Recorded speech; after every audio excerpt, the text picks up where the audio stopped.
சங்கீதம் 62:5 என் ஆத்மாவே தேவனையே நோக்கி அமர்ந்திரு, நான் நம்புகிறது அவராலே வரும். அல்லேலூயா.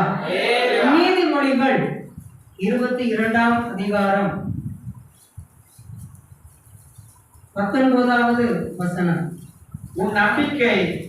உன் நம்பிக்கை கர்த்தர் மேல் இருக்கும்படிக்கு இன்றைய தினம் அவைகளை உனக்கு தெரியப்படுத்துகிறேன். அல்லேலூயா. அல்லேலூயா. உபாகமம் 28:1 இருந்து 14 வரைக்கும் எல்லாரும் எடுத்துக்கொள்வோம்.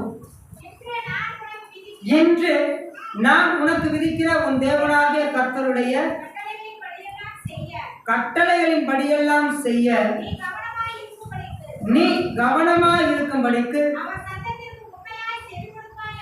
அவர் சத்தத்திற்கு உண்மையாய் செவி கொடுப்பாயானால் உன் தேவனாகிய கர்த்தர் பூமியில் உள்ள சகல ஜாதிகளிலும் உன்னை மேன்மையாக வைப்பார். நீ உன் தேவனாகிய கர்த்தரின் சத்தத்துக்கு செவி கொடுக்கும் போது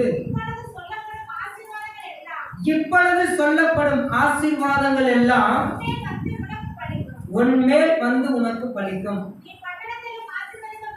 நீ பட்டணத்திலும் ஆசீர்வதிக்கப்பட்டிருப்பாய், வெளியிலும் ஆசீர்வதிக்கப்பட்டிருப்பாய். உன் கற்பத்தின் கனியும் உன் நிலத்தின் கனியும் உன் மாடுகளின் பெருக்கமும் உன் ஆடுகளின் மந்தைகளும் ஆகிய உன் மிருக ஜீவன்களின் பலனும் ஆசீர்வதிக்கப்பட்டிருக்கும். உன் கூடையும் மா பிசைகிற உன் தொட்டியும் ஆசீர்வதிக்கப்பட்டிருக்கும். நீ வருகையிலும் ஆசீர்வதிக்கப்பட்டிருப்பாய், நீ போகையிலும் ஆசீர்வதிக்கப்பட்டிருப்பாய். உனக்கு விரோதமாய் எழும்பும் உன் சத்துருக்களை கர்த்தர் உனக்கு முன்பாக முறியடிக்கும்படி ஒப்பு கொடுப்பார். ஒரு வழியாய் உனக்கு எதிராக புறப்பட்டு வருவார்கள், 7 வழியாய் உனக்கு முன்பாக ஓடி போவார்கள். கர்த்தர் உன் களஞ்சியங்களிலும் நீ கையிடும் எல்லா வேளையிலும் உனக்கு ஆசீர்வாதம் கட்டளையிடுவார். உன் தேவனாகிய கர்த்தர் உனக்கு கொடுக்கும் தேசத்திலே உன்னை ஆசீர்வதிப்பார். நீ உன் தேவனாகிய கர்த்தரின் கட்டளைகளை கைக்கொண்டு அவர் வழிகளில் நடக்கும் போது கர்த்தர் உனக்கு ஆணையிட்டபடியே உன்னை தமக்கு பரிசுத்த ஜனமாக நிலைப்படுத்துவார். அப்பொழுது கர்த்தருடைய நாமம் உனக்கு தரிக்கப்பட்டது என்று பூமியின் ஜனங்கள் எல்லாம் கண்டு உனக்கு பயப்படுவார்கள். உனக்கு கொடுப்பேன் என்று கர்த்தர் உன் பிதாக்களுக்கு ஆணையிட்ட தேசத்தில்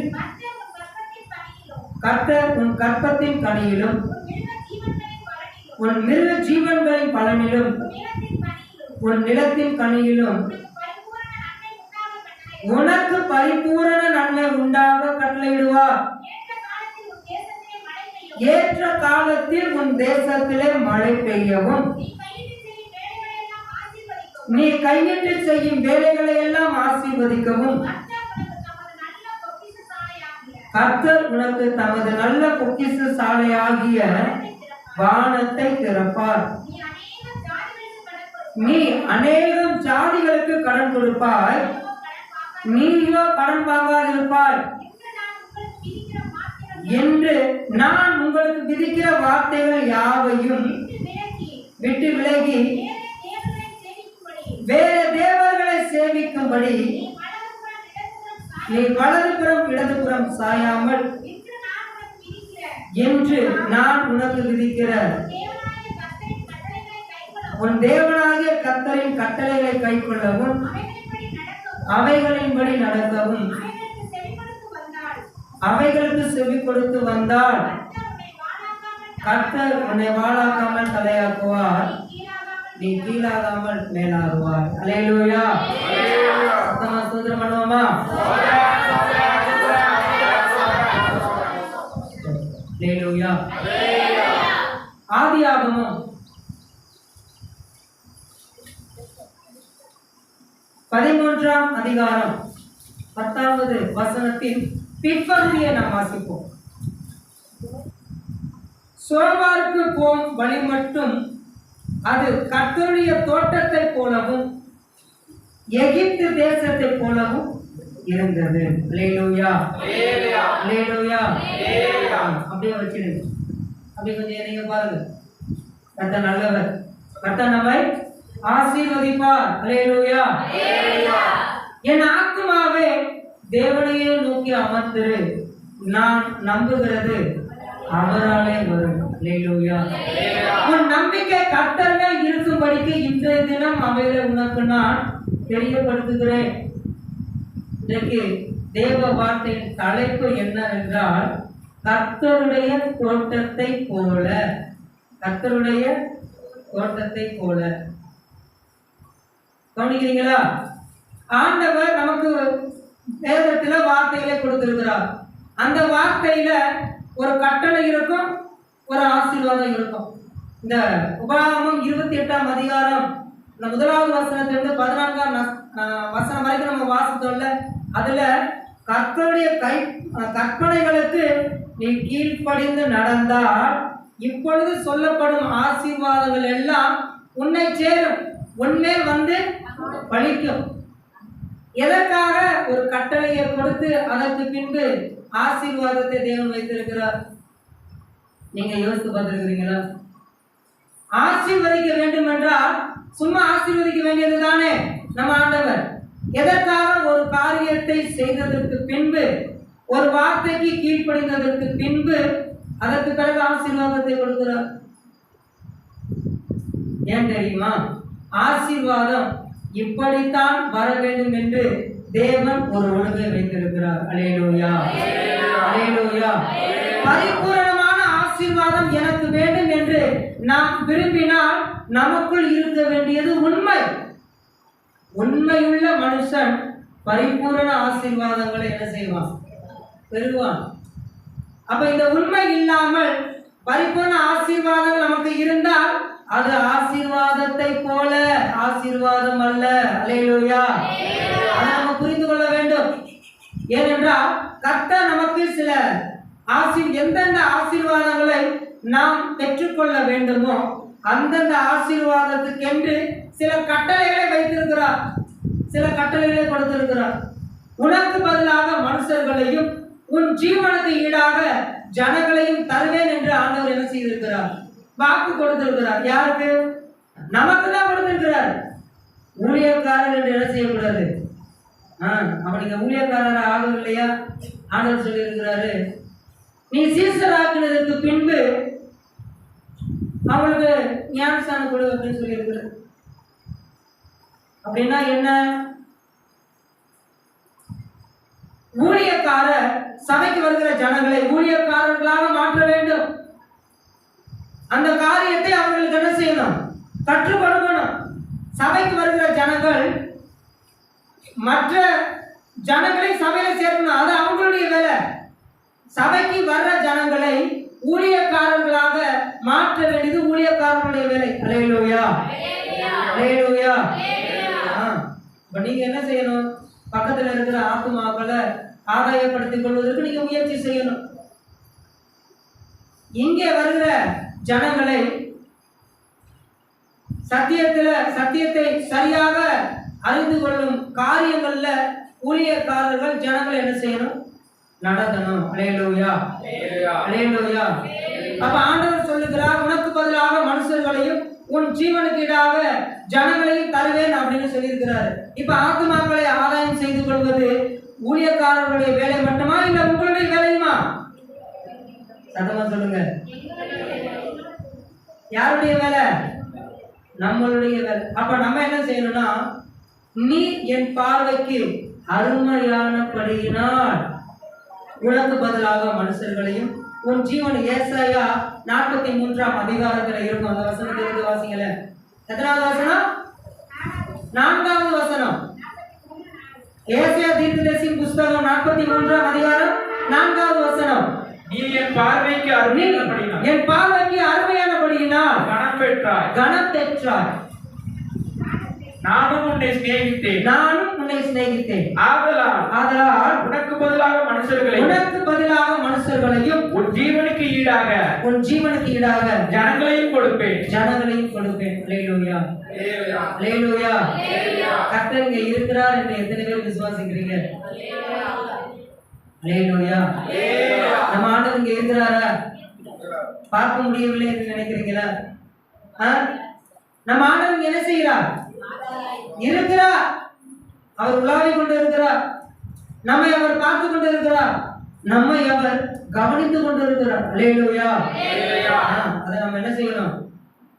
கவனிக்கணும். ஊழியக்காரர் கண்ணை மூடும் பொழுது, அங்கிட்டு திரும்பும் பொழுது நீங்க வேற எல்லாம் செஞ்சுக்கிட்டு இருக்கீங்க, வேற ஏதாவது பேசிக்கிட்டு இருக்கிறீங்க, கவலை இல்லை. ஆனா உங்களை உருவாக்கின தேவன் உங்கள் நடுவில் உட்கார்ந்து இருக்கிறார். அல்லேலூயா. அதை நீங்க மறந்துடக்கூடாது. அப்போ ஜனங்கள் சபையில வரணும், ஜனங்கள் உங்க வீட்டுக்கு வரணும். நீங்க ஜனங்களை ஆதாயப்படுத்திக் கொள்ள வேண்டும் என்றால் நீங்கள் கர்த்தருடைய பார்வைக்கு அருமையாக காணப்பட வேண்டும். அப்பொழுதுதான் இதெல்லாம் செய்வார். ஆனா ஜனங்களை ஆதாயப்படுத்திக் கொள்வதற்கு, ஜனங்கள் சபைக்கு வர வேண்டும் என்பதற்காக சில நூதனமான காரியங்களை ஜனங்கள் என்ன செய்யறாங்க? செய்யறாங்களா இல்லையா? செய்யறாங்க தானே? அவர்கள் எல்லாம் ஜனங்களை போல. அதான் இது என்னுடைய சபை என்ற கருத்து நமக்கு இருந்துச்சுன்னா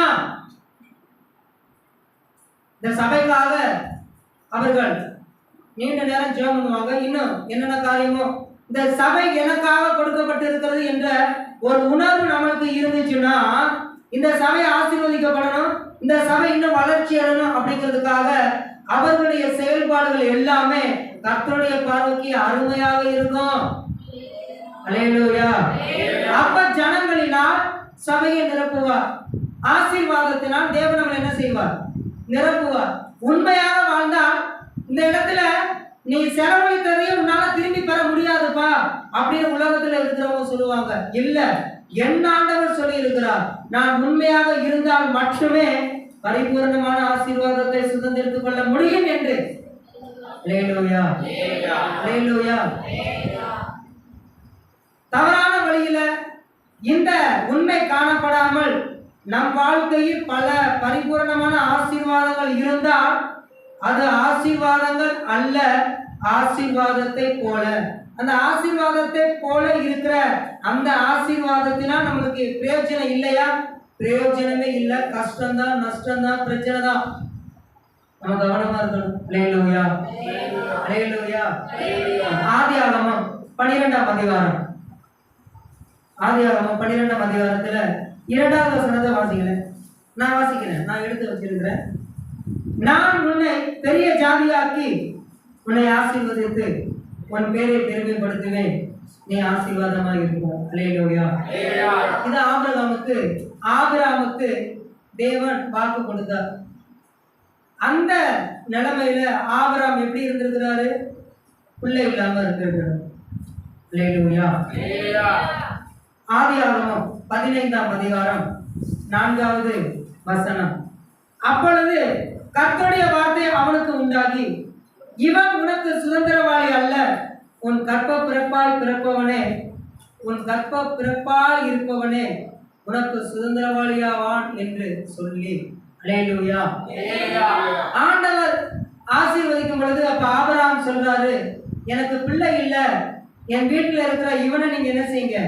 ஆசீர்வதிங்க அப்படின்னு சொல்லும் பொழுது அப்ப ஆண்டவர் சொல்கிறார், இல்ல, உன் கற்ப பிறப்பாய் இருப்பவனே உனக்கு சுதந்திரவாளியாக இருப்பான் அப்படின்னு அவங்க என்ன செய்யறாரு? மறுபடியும் அந்த வார்த்தையை உறுதிப்படுத்துகிறார். அல்லேலூயா. ஆதியாகமம் 16ஆம் அதிகாரம் 3வது வசனம். ஆபிரகாம் கானான் தேசத்தில் 10 வருஷம் குடியிருந்த பின்பு ஆபிரகாமின் மனைவியாகிய சாராய் எகிப்து தேசத்தாலான தன் அடிமை பெண்ணாகிய ஆகாரை அழைத்து அவளை தன் புருஷனாகிய ஆபிரகாமுக்கு மறுமனையாட்டியாக கொடுத்தாள். அல்லேலூயா, அல்லேலூயா. ஆண்டவர் சொல்லி இருக்கிறார், உனக்கு ஒரு ஆசீர்வாதத்தை நான் என்ன செய்வேன், கொடுப்பேன் அப்படின்னு சொல்லியிருக்கிறார். உடனே இவன் என்ன நினைச்சிட்டான் தெரியுமா, நமக்கு தான் அந்த ஆசீர்வாதத்தை என்ன செய்ய போறாரு, கொடுக்க போறாரு அப்படின்னு அவன் நினைச்சுக்கிட்டு சாராய் தன் அடிமை பெண்ணாய் இருக்கிற ஆகாரை அவனுக்கு மறுமனையாட்டியாக கொடுக்கும் பொழுது அவனும் அவளை மறுமனையாட்டியாக சேர்த்து கொண்டான். சேர்த்து கொண்டது நிமித்தமாக ஒரு ஆசீர்வாதம் அவர்களுக்கு கிடைத்தது. அல்லேலூயா, அல்லேலூயா. அது ஆசீர்வாதமா? அது ஆசீர்வாதத்தை போல. அல்லேலூயா. அப்ப ஆசீர்வாதத்தை போல என்ன நடந்தது? அந்த ஆசீர்வாதம் கிடைத்த உடனே சாராய்க்கு பிரச்சனை வந்தது. என்ன பிரச்சனை? ஆதியாகமம் 16ஆம் அதிகாரம் 5வது வசனத்துல, அப்பொழுது சாராய் ஆபிரகாமை நோக்கி, எனக்கு நேரிட்ட அநியாயம் உன்மேல் சுமரும். என் அடிமை பெண்ணை உம்முடைய மடியிலே கொடுத்தேன். அவள் தான் கர்ப்பவதி ஆனதை கண்டு என்னை அற்பமாக எண்ணுகிறாள். கர்த்தர் எனக்கும் உமக்கும் நடுநின்று நியாயம் தீர்ப்பாராக என்றார். அல்லேலூயா. இப்ப இந்த ஆசீர்வாதம் வந்ததுனால யாருக்கு பிரச்சனை ஆயிடுச்சு? சாராய்க்கு பிரச்சனை ஆயிடுச்சு. ஏன்னா அடிமை பெண் இவளை என்ன நினைச்சிட்டா, அற்பமா நினைச்சிட்டா. அடுத்து 6வது வசனத்துல, அதற்கு ஆபிரகாம் சாராயை நோக்கி, இதோ உன் அடிமை பெண் உன் கைக்குள் இருக்கிறாள். உன் பார்வைக்கு நலமானபடி அவளுக்கு செய் என்றான். அப்பொழுது சாராய் அவளை கடினமாய் நடத்தினபடியால் அவள் அவளை விட்டு ஓடி போனாள். அல்லேலூயா. அப்ப இந்த ஆசீர்வாதத்தினால யாருக்கும் பிரச்சனை ஆயிடுச்சு? யாருக்கும் பிரச்சனை ஆயிடுச்சு? யார் ஓடி போனா? ஆகார் ஓடி போனான். அல்லேலூயா. அப்ப அந்த ஆசீர்வாதத்தை போல இருக்கிற ஆசீர்வாதத்தினால சாராய்க்கும் பிரச்சனை ஆயிடுச்சு, ஆகாருக்கு என்ன வந்துடுச்சு? பிரச்சனை வந்துச்சு. அது மட்டுமா, இன்னொரு ஆளுக்கு என்ன ஆயிடுச்சு? பிரச்சனை ஆயிடுச்சு. இப்ப ஆண்டவர் சொன்னார், உன் கற்ப பிறப்பா இருப்பவனே உனக்கு சுதந்திரவாளியா இருப்பான் அப்படின்னு சொன்ன உடனே ஆபிரகாம் எதற்காக சாராயையும் அவன் சேர்த்துக் கொள்ளவில்லை என்றால், அந்த காலத்துல கணவன் மனைவி நிறைய பேர் இருப்பாங்க போல. ஏன்னா ஒரு இடத்துல ஆபிரகாம் சொல்றாரு, அந்த வசனத்தை வாசிப்போமா? ஆதியாகமம் 20ஆம் அதிகாரம் 12வது வசனத்துல, அவள் என் சகோதரி என்பதும் மெய்தான். அவள் என் தகப்பனுக்கு குமாரத்தி, என் தாய்க்கு குமாரத்தி அல்ல. அவள் எனக்கு மனைவியானாள். அல்லேலூயா. அப்போ சாராய் இவனுக்கு சகோதரி தான், ஆனா இவனுடைய தாய்க்கு அவன் என்ன செய்யல, பிறக்கல. அல்லேலூயா. அதனால ஆபிரகாம் என்ன நினைச்சிட்டான் அப்படின்னா, அப்ப எனக்கு வேற ஒரு இளம் பெண்ணை கொடுத்து ஆண்டவர் அதன் நிமித்தமாக எனக்கு ஒரு ஆசீர்வாதத்தை என்ன செய்வார், கொடுப்பாரு அப்படின்னு நினைச்சதுனால இந்த ஆகாரை சாராய் கொடுத்த உடனே அவன் என்ன செஞ்சுக்கிட்டான், சேர்த்துக்கிட்டான். அல்லேலூயா, அல்லேலூயா. அடுத்த ஒரு வசனத்தை வாசி பார்த்தோம்னா புரியும். ஆதியாகமம் 17ஆம் அதிகாரம் 19வது வசனத்துல, அப்பொழுது தேவன், உன் மனைவியாகிய சாரா நிச்சயமாய் உனக்கு ஒரு குமாரனை பெறுவாள். அவனுக்கு ஈசாக்கி என்று பெயரிடுவாயாக. அல்லேலூயா. கவனிங்க. அப்பொழுது தேவன், உன் மனைவியாகிய சாரா நிச்சயமாய் உனக்கு ஒரு குமாரனை பெறுவாள். அல்லேலூயா. இப்பதான் அவனுக்கு கன்ஃபார்ம் ஆயிருக்கும். அப்ப சாரா எனக்கு ஒரு குமாரன் என்ன செய்வாள், பெற்றெடுப்பாள். ஏன்னா ஆண்டவர் சொல்றாரு, உனக்கு உன் மனைவியாகிய சாரா ஒரு குமாரன் என்ன செய்வாள், பெற்றெடுப்பாள். அவளுக்கு என்ன செய், ஈசாக்கு அப்படின்னு பேரை வைக்கணும் அப்படின்னா அங்கே ஆண்டவர் என்ன செஞ்சிருக்கிறாரு, சொல்லியிருக்கிறாரு. அல்லேலூயா, அல்லேலூயா. இப்பதான் அவங்க என்ன செய்யறாங்க, ரெண்டு பேரும் ஆண்டவருடைய வார்த்தையை விசுவாசிக்கிறாங்க. அப்ப இதற்கு முன்பாக ஆகார் மூலமாக வந்த ஆசீர்வாதம் இவனுக்கு எப்படி இருந்தது அப்படின்னா, ஆதியாகமம் 21ஆம் அதிகாரம் 10வது வசனத்திலிருந்து நான் வாசிக்கிறேன். ஆபிரகாமை நோக்கி, இந்த அடிமை பெண்ணையும் அவள் மகனையும் புறம்பே தள்ளும். இந்த அடிமை பெண்ணின் மகன் என் குமாரனாகிய ஈசாக்கோடு சுதந்திரவாளியாய் இருப்பதில்லை என்றார். தன் மகனை குறித்து சொல்லப்பட்ட இந்த காரியம் ஆபிரகாமுக்கு மிகவும் துக்கமா இருந்தது. அல்லேலூயா. இப்ப யாருக்கும் பிரச்சனை ஆயிடுச்சு? யாருக்கு? ஆபிரகாமுக்கு பிரச்சனை ஆயிடுச்சு. அல்லேலூயா. அப்படின்னா என்ன? ஆசீர்வாதத்தை போல இருக்கிற ஆசீர்வாதத்தை வாஞ்சியோடு நாம் தேடினால், அதை அடைவதற்கு நாம் முயற்சி செய்தால் நமக்கும் பிரச்சனை, நம் குடும்பத்துக்கும் பிரச்சனை, நம் சந்ததிக்கும் பிரச்சனை. அல்லேலூயா. அல்லேலூயா. ஆகவே உண்மை இல்லாமல் வருகிற பரிபூரணமான ஆசீர்வாதத்தை சுதந்திரித்துக் கொள்வதற்கு நாம் முயற்சி பண்ணக்கூடாது. அந்த ஆசீர்வாதம் எனக்கு வேண்டாம். அவனவன் கிரியைக்கு தக்கதான பலன் அவர் கொடுக்கிறவராக இருக்கிறார். அல்லேலூயா. நாம் எந்த அளவுக்கு உண்மையாக இருக்கிறோமோ அந்த அளவுக்கான ஆசீர்வாதத்தை தேவன் நமக்கு நிச்சயமாக கொடுப்பார். ஆனால் நாம் அந்த ஆசீர்வாதத்தை பெற்றுக்கொள்வதற்கு பொறுமையாக இல்லை என்றால், ஆபிரகாமை போல பொறுமையாக இல்லாமல் ஆகாரிடத்துல ஒரு ஆசீர்வாதம் வரும் என்று அந்த ஆசீர்வாதத்துக்காக காத்திருந்தது நிமித்தமாக அந்த காரியத்துல பங்கு பெற்ற 3 பேருக்குமே என்ன வந்தது? பிரச்சனை வந்தது. அல்லேலூயா. யோசித்து பாருங்களேன். இஸ்மவேல் யாரு? சட்டன்னு சொல்லுங்களேன். இஸ்மவேல் யாரு? ஆசீர்வாதத்தை போல இருக்கிற ஆசீர்வாதம் இல்லையா? ஈசாக்கு யாரு? அவர்தான் ஆசீர்வாதம். அல்லேலூயா. அல்லேலூயா. இப்ப இந்த ஆசீர்வாதத்துக்கும் ஆசீர்வாதத்தை போல இருக்கிற ஆசீர்வாதத்துக்கும் இப்ப என்ன வந்துகிட்டு இருக்கு? பிரச்சனை வந்துகிட்டு இருக்கு. அப்போ இருந்து இப்போ வரைக்கும் என்ன வந்துட்டு தான் இருக்கு? பிரச்சனை ஆகிட்டு தானே இருக்கு. அல்லேலூயா. அல்லேலூயா. இப்பொழுது நீங்கள் இந்த உண்மை இல்லாத ஆசீர்வாதத்தை தேடி நீங்கள் போனீர்கள் என்றால் உங்கள் காலம் மட்டுமல்ல, உங்களுடைய பிள்ளைகள் காலம், உங்களுடைய சந்ததி காலம் வரைக்கும் அதற்கான பிரச்சனை என்ன செஞ்சுக்கிட்டே இருக்கும்? தொடர்ந்துகிட்டே இருக்கும். அல்லேலூயா. அல்லேலூயா.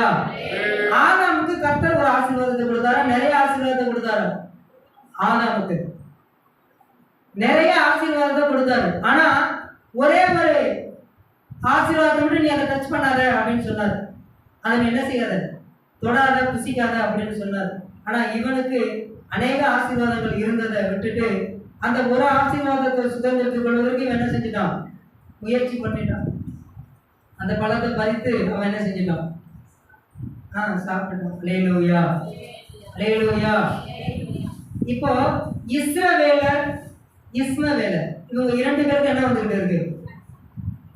போர், யுத்தம் வந்துகிட்டு இருக்கா? வரதா இல்லையா? இப்போ யுத்தம் நடந்துகிட்டு இருக்கு. இப்போ இஸ்ரவேலர் ஜெயிக்கிறாங்கன்னு வச்சுக்குவோமே. இஸ்ரவேலர் என்ன செஞ்சிட்டாங்க? தோற்கடிச்சிட்டாங்க. இப்ப இஸ்ரவேலருக்கு எப்படி இருக்கும்? சந்தோஷமா இருக்கும். அதே போல இஸ்ரவேலரை தோற்கடிச்சிட்டாங்கன்னு வச்சுங்க, யாருக்கு சந்தோஷமா இருக்கும்? யாருக்கு? சத்தமா சொல்லுங்க. இஸ்மவேலருக்கு எப்படி இருக்கும்? சந்தோஷமா இருக்கும். ஆனா இஸ்ரவேலர் ஜெயிச்சாலும் தோத்தாலும், இஸ்மவேலர் ஜெயிச்சாலும் தோத்தாலும் ஆபிரகாமுக்கு சந்தோஷமே இருக்காது, துக்கம் மட்டும்தான் இருக்கும். அல்லேலூயா. டேய், நீங்க 2 பேரும் என் பிள்ளை தானடா அப்படின்னு நம்ம என்ன செஞ்சுக்கிட்டு இருப்போம்? துக்கப்பட்டு தானே இருப்போம். சாராள் அன்று சொன்னது மட்டும் அவனுக்கு துக்கம் அல்ல, இப்ப நடக்கிறது அவனுக்கு என்னவாக தான் இருக்கும்? ஆபிரகாமுக்கு துக்கமாக தான் இருக்கும். இதன் மூலமாக நம்ம என்ன தெரிஞ்சுக்கிறோம்? ஆசீர்வாதத்தை நாம் வாஞ்சிக்க வேண்டும். ஆசீர்வாதத்தை போல இருக்கிற ஆசீர்வாதத்தை நம்ம என்ன செய்யக்கூடாது? டச் பண்ணக்கூடாது, தொடவே கூடாது. ஆதியாகமம் 3ஆம் அதிகாரத்தை எடுத்து கொள்வோமே. ஆதியாகமம் 3ஆம் அதிகாரத்துல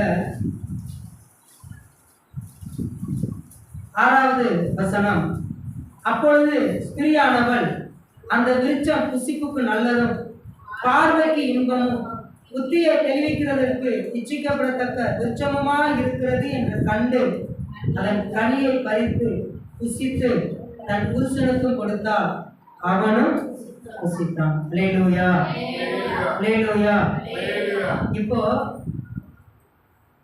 கீழே 7வது வசனம். அப்பொழுது அவர்கள் இருவருடைய கண்களும் திறக்கப்பட்டது, அவர்கள் தாங்கள் நிர்வாணிகள் என்று அறிந்து அத்தி இலைகளை தைத்து தங்களுக்கு அரைக்கச்சைகளை உண்டு பண்ணினார்கள். அல்லேலூயா. காணிய ஏவா தேவன் புசிக்க கூடாதுன்னு சொன்ன பழத்தை பறித்து புசித்து தன் புருஷனுக்கும் போய் என்ன செஞ்சிட்டான், கொடுத்துட்டான். அப்போ ரெண்டு பேரும் சேர்ந்து என்ன செய்யல, அந்த பழத்தை புசிக்கல, ஒரே நேரத்துல அந்த பழத்தை புசிக்கல. ஏவா சாப்பிட்டதற்கு பின்புதான் ஆதாம் கிட்ட போய் கொடுக்குறான். அப்போ ஏவாள் புசித்தது நிமித்தமாக அவளுடைய கண்கள் அந்த நேரத்தில் என்ன செய்யப்படல, திறக்கப்படல. அப்ப எப்படி சொல்லியிருப்பா, அப்ப இவன்கிட்ட போய் அந்த பழத்தை கொடுத்துருப்பா. இந்த பழம் எங்க இருந்து பறிச்ச, ஆண்டவர் சாப்பிடக்கூடாதுன்னு சொன்னார்ல, அந்த பழம் தான் இது, ரொம்ப டேஸ்டா இருக்கு, அதை சாப்பிட்டா நம்ம செத்து போயிடுவோம், சாகவே சாவா என்று ஆண்டவர் நமக்கு சொல்லியிருக்கிறாரு, அதை போய் நீ அதை பறிச்சு சாப்பிட்ட அப்படின்னு ஆதாம் கேட்டிருப்பான்.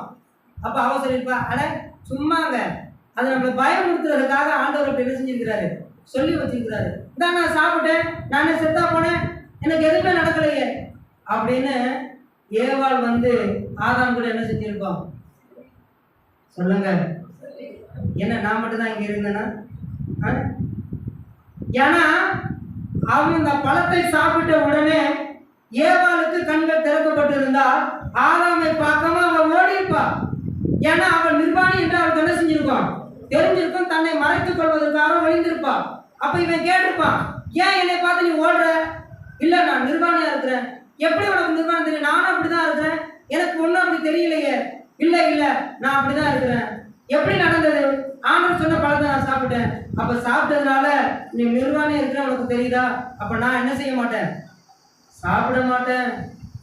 அவ பயந்து நடக்கிறதை இவன் பார்த்துருப்பான்.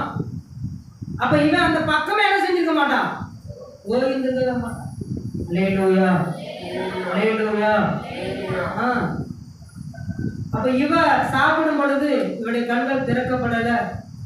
எனக்கு ஒண்ணுமே நடக்கலன்னு சொன்ன உடனே ஆதாமும் அந்த பழத்தை என்ன செஞ்சிட்டான், சாப்பிட்டுட்டான். அதற்கு பிறகுதான் இருவருடைய கண்கள் என்ன செய்யப்படுகிறது, திறக்கப்படுகிறது. அல்லேலூயா, அல்லேலூயா. அதாவது இந்த இடத்துல என்னத்தை நம்ம புரிஞ்சுக்கணும்னா, வார்த்தையை பெறாமல் இருக்கிறவர்கள் எவ்வளவு பெரிய காரியத்தை செய்தாலும் அது ஒருபோதும் தேவனை பாதிக்காது, தேவனுக்கு மன வருத்தத்தை கொண்டுட்டு வராது, தேவனுக்கு துக்கமாக இருக்காது. ஆனா வார்த்தையை பெற்ற நாம் அந்த வார்த்தையை மீறி நடக்கும் பொழுது அது ரொம்ப மனஸ்தாபத்தை தேவனுக்கு கொண்டுட்டு வரும். அது ரொம்ப துக்கத்தை தேவனுக்கு என்ன செய்யும், கொண்டுட்டு வரும். இவனுக்காக நான் என் கடைசி சொட்டு ரத்தம் வரைக்கும் சிந்தினேன், ஆனா இவன் இப்படி நடக்கிறானே அப்படின்னு ரொம்ப மன வேதனையோடு ஆண்டவர் என்ன செய்வார் சொல்லுவார். அல்லேலூயா, அல்லேலூயா. சர்ப்பம் அந்த ஏவாள் அவர்கள் வரைக்கும் ஆண்டவருக்கு எந்த பிரச்சனையுமே இல்லை. ஆனா எந்த நேரத்துல ஆதாம் சாப்பிட்டானோ அப்பொழுதுதான் அந்த சாபம் என்ன செய்யுது, முற்றிலுமா நிறைவேறுகிறது. அல்லேலூயா, அல்லேலூயா. அதே போல ஆபிரகாம் எடுத்துக்கொண்டோம்னா ஆபிரகாமுக்கு தான் ஆண்டவர் என்ன செஞ்சாரு, வார்த்தையை கொடுத்தாரு. அப்ப இவன் சாராள் கிட்ட என்ன சொல்லியிருக்கலாம், இல்லம்மா ஆண்டவர் என்னை பெரிய ஜாதியா ஆகணும்னு சொல்லியிருக்கிறாரு, நீ ஆகாரம் எனக்கு கொடுக்குறிய, ஆண்டவர்கிட்ட நம்ம என்ன செய்வோம், கேட்போம் அப்படின்னு சொல்லிட்டு இவன் கேட்கல. இவன் இப்படி நினைச்சுக்கிட்டான், என்னையத்தான் ஆண்டவர் என்ன செய்ய போறாரு, என்ன என் கர்ப்ப பிறப்பா இருக்கிறவன ஆண்டவர் என்ன செய்ய போறாரு, பெரிய ஜாதியா ஆக்க போறாரு. ஏன்னா அப்ப இருக்கிற சூழல் எப்படி, இவனுடைய தகப்பன் பேராகு எப்படி வாழ்ந்திருக்கிறான், ஆபிரகாமுடைய அம்மா இருந்திருக்கிறாங்க, சாராயுடைய அம்மா என்ன செஞ்சிருக்கிறாங்க, இருந்திருக்கிறாங்க. ஆனா சாராய்க்கு தகப்பன் யாரு சொல்லுங்க, தேராகு. ஆபிரகாமுக்கு தகப்பன் யாரு, தேராகு. அல்லேலூயா. இந்த கலாச்சாரத்துல அவன் இருந்ததுனால சாராயின் மூலமாகத்தான் தேவனுடைய வார்த்தை நிறைவேறும் என்பதை அவன் உணர்ந்து கொள்ளாமல் போயிட்டான். அதனால பாருங்க எவ்வளவு பெரிய ஆசீர்வாதமோ, ஆசீர்வாதத்தை போலவா, ஆசீர்வாதத்தை போல. இனிமே இஸ்மாவேலுக்கு என்ன பேரு, ஆசீர்வாதத்தை போல இருக்கிற ஒரு ஆசீர்வாதம். அல்லேலூயா, அல்லேலூயா. இப்ப நம்ம இருக்கிற காலகட்டத்தில் எவருமே உண்மையாக இல்லை, யாருமே நீதியாக இல்லை, யாருமே கர்த்தருக்கு கீழ்ப்படிந்து நடக்கல. ஒரே சபையில இருந்து காலம் முழுவதும் தேவனுக்கு பிரியமாய் வாழ்ந்தவர்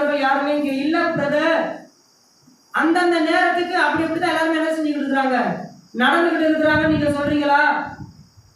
நீங்கள் அறியாமல் இருக்கிறீர்கள், கவனம் இல்லாமல் இருக்கிறீர்கள். அல்லேலூயா, அல்லேலூயா. சத்தமா சொல்லுங்க. நமக்கு தான் ஆண்டவர் வார்த்தை கொடுத்திருக்கிறார். நாம் ஆசீர்வாதத்தை பெற வேண்டும் என்றால் நாம் கர்த்தருடைய கற்பனைகளுக்கு கீழ்ப்படிந்துதான் ஆகணும். கர்த்தர் வைத்த இடத்துல நிலைநிறுத்தத்தான் வேண்டும். கர்த்தர் நம்மை நடத்தினால், கர்த்தர் நம்மை பிரித்தால் நம்ம என்ன செய்யலாம்? போகலாம். கர்த்தர் எப்படி பிரிப்பாரு? பவுலையும் பர்னபாவையும் தேவன் என்ன செய்தார்? பிரித்தார். பிரிந்து போகவில்லை. இருவரும் என்ன செய்தார்கள்? பிரித்து விடப்பட்டார்கள். பிரிந்து போறதுன்னா பவுலும் பர்னபாவும் சேர்ந்து உன்னோடு கூட என்னால் என்ன செய்ய முடியாது? பயணம் செய்ய முடியாது. அதனால நீ ஒரு பக்கம் போ, நான் ஒரு பக்கம் போ அப்படின்னு என்ன செய்யற? போகல. ஆண்டவர் சொல்லுகிறார், என் ஊழியத்தின் நிமித்தமாக இருவரும் நீங்கள் என்ன செய்து விடுங்கள்?